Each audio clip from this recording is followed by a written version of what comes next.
May naisip na akong paraan kung paano ko mapapabilis ang pagkuha ng pera ni Era. Really? How are you planning to do that? Just trust me.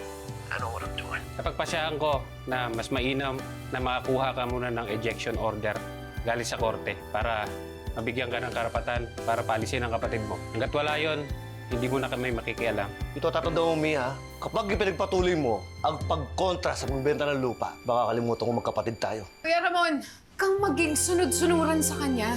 Manindigan ka naman. May pamilya ako na kailangan buhayin. You know what?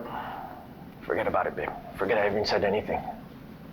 Honestly, hindi dapat ako nakikialam kung saan mo gagamitin yung proceeds ng auction. Isa pa, pangit tingnan na ako yung lalaki at ako pa itong nangingi ng tulong sa fiancé ko. I guess we'll really just have to forget our dream for now. Magtiis na lang muna tayo dito sa Keystone hanggat hindi pa ako nakakapag-raise ng pera. But babe, I don't have any doubts na makakahanap ka pa ng ibang ways to raise the money. Pero babe, matatagalan pa yun. Kung hindi natin sisimulan ngayon yung pag-start ng own law firm, edi mas matagal pa tayong magtitiis dito sa Keystone kung saan hindi na tayo masaya. What are you trying to say?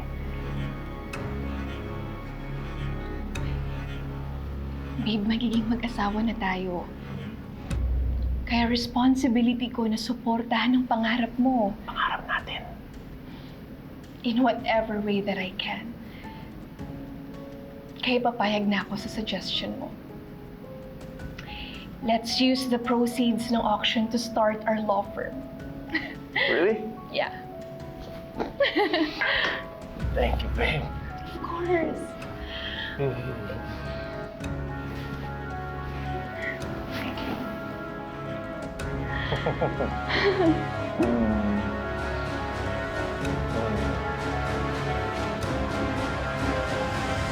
Halika, di pa tapos ang kwento. Hindi pa laging talo. May nagmamahal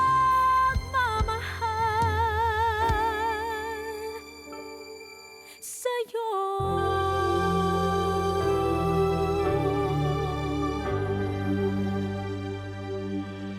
Pasensya ka na sa nasaksihan mo kanina, attorney. Nahihiya ako sa'yo kasi nakita mo kaming nagbabangayan magkapatid. Huwag kang mag-alala. Sa totoo lang, ganyan din kami ng mga kapatid ko noon eh. Mas malala pa nga yung mga away namin. Talaga? Kamusta na kayo ngayon? Naayos niyo na ba yung mga problema? Magkasundo na ba kayo?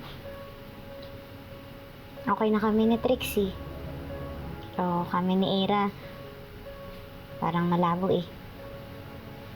Ewan ko.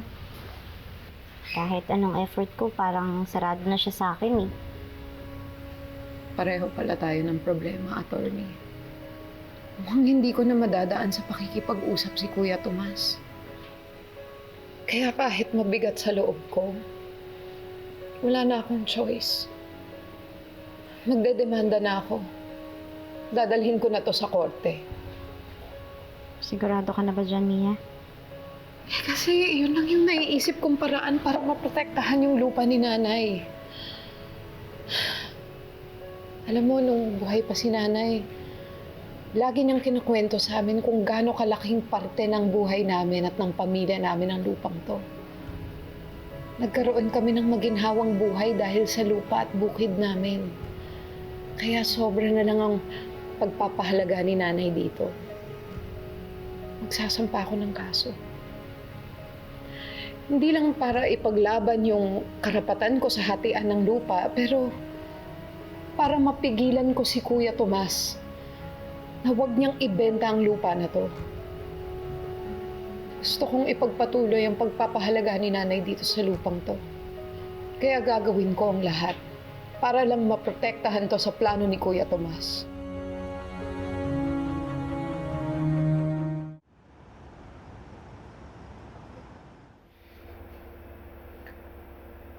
Bakit po ganun, Tinang? Wala naman po akong balat sa puwet. Bakit parang sunod-sunod yung kamalasan na nangyayari sa akin? Ang una, balik World War III na naman kami ni Eira. Tapos kanina nabigo ko kung pagbatiin yung kliyente ko tsaka yung mga kapatid niya. Pero kahit ano pong gawin ko, lagi na lang akong talo, lagi na lang pangit yung nangyayari sa akin. Anak, huwag mong iisipin na malas ka. Maaring ngayon, talo ka. Pero, may bukas pa. Panibagong araw, panibagong laban. Pwede ka pang bumawi. Alin mo sa susunod, ikaw nang panalo. Ikaw naman po sinabing susuko ako, Tina. Kaya lang po kasi, minsan parang nakakapagod na. Ako lang yung nagre-reach out. Ako lang yung nag-e-effort para kaayos kami ng taong gusto kong makasundo. Habang siya walang ibang ginawa kundi yung lumayo. Basta anak ha, huwag kang panghihinaan ng loob. Naniniwala ako na maaayos din ang lahat. Hindi lang yung problema niyong dalawa ni Ira. Pati yung mga bagong kaso na hinahawakan mo. Ha?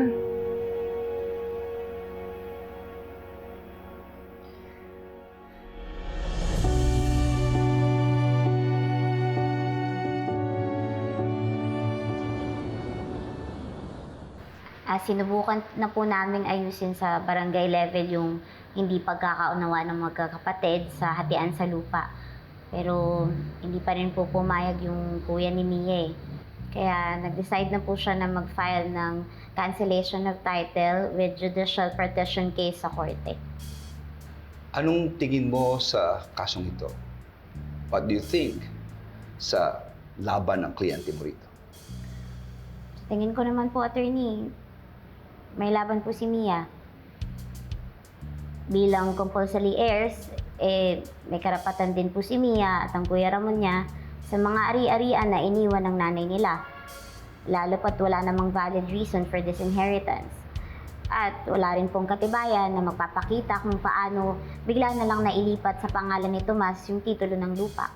Pero kung ang titulo ng lupa ay legal na naipasa kay Tomas bago mamatay ang kanyang nanay, malakas ang argumento ni Tomas na siya ang lehitimong may-ari ng lupa. Tatandaan mo ito, having a title is a significant aspect of ownership under the law. Tama naman po kayo doon, attorney. Pero kung may mahanap po kami na ebidensya o testimonya na magpapakita na ang intensyon ng nanay nila ay ang hatiin ng lupa sa kanilang lahat na magkakapatid, maaari pong panigan ng korte si Mia. Makakatulong din po kung may makakalap kaming katibayan na magpapakita na hindi intensyon ng nanay nila na i-disinherit si Mia at ang isa pa niyang kapatid. Great job! You've done your homework, Attorney Lilet. Alam mo, napakaswerte ni Mia. Hindi ka lamang masipag at magaling na abogado. You're indeed very passionate and dedicated as well.